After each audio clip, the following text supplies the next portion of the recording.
Bigger and smaller. In this module, you will understand bigger and smaller. Sid is roaming around in the garden. He finds a butterfly and a squirrel near a tree. The squirrel is bigger than the butterfly. The butterfly is smaller than the squirrel.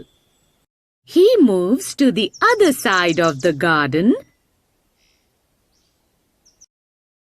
and finds 3 flowers there. This flower is the biggest flower among the 3. And this is the smallest. Let's recap. Bigger, smaller.